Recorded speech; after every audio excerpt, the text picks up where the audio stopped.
தரங்கம்பாடி அருகே திருமெஞ்ஞானம் பிரம்மபுரீஸ்வரர் கோவிலில் அசுபதி தீர்த்தவாரி திருவிழா நடைபெற்றது. வருடத்திற்கு ஒருமுறை மட்டுமே பக்தர்கள் அனுமதிக்கப்படும் காசிக்கு இணையான தீர்த்த கிணற்றில் தர்மயாதீனம் உள்ளிட்ட ஆயிரக்கணக்கான பக்தர்கள் புனித நீராடி வழிபாடு செய்தனர். மயிலாடுதுறை மாவட்டம் தரங்கம்பாடி தாலுகா திருமெஞ்ஞானம் கிராமத்தில் பிரம்மன் உயிர் பெற்ற தலம் என்ற சிறப்புடைய பிரம்மபுரீஸ்வரர் கோவில் அமைந்துள்ளது. இக்கோவிலில் ஆண்டுதோறும் பங்குனி மாதம் அசுபதி நட்சத்திரத்தன்று தீர்த்தவாரி நடைபெறுவது வழக்கம். இந்த நிலையில் கோவிலில் அசுபதி தீர்த்தவாரி நடைபெற்றது.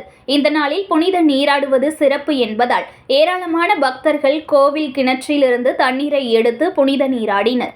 இந்த நீர் காசிக்கு இணையாக புனித நீராக கருதப்படுகிறது. தொடர்ந்து பிரம்மபுரீஸ்வரருக்கு இந்த நீரை கொண்டு அபிஷேகம் செய்யப்பட்டது.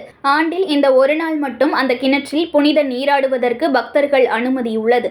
இதனையொட்டி பிரம்மபுரீஸ்வரருக்கு தீப வழிபாடும் பால், தேன், பன்னீர், இளநீர், சந்தனம், விபூதி என பல்வேறு வாசனை திரவிய பொருட்களால் அபிஷேகம் செய்யப்பட்டு உள்ளன. பின்னர் பிரம்மபுரீஸ்வரருக்கு சிறப்பு அலங்காரம் செய்து மகா தீபாராதனை காண்பிக்கப்பட்டது. தீர்த்தவாரியில் தர்மயாதீனம் 27வது குருமகா சன்னிதானம் உள்ளிட்ட ஆயிரக்கணக்கான பக்தர்கள் கலந்து கொண்டு புனித நீராடியும் சுவாமி தரிசனம் செய்தனர்.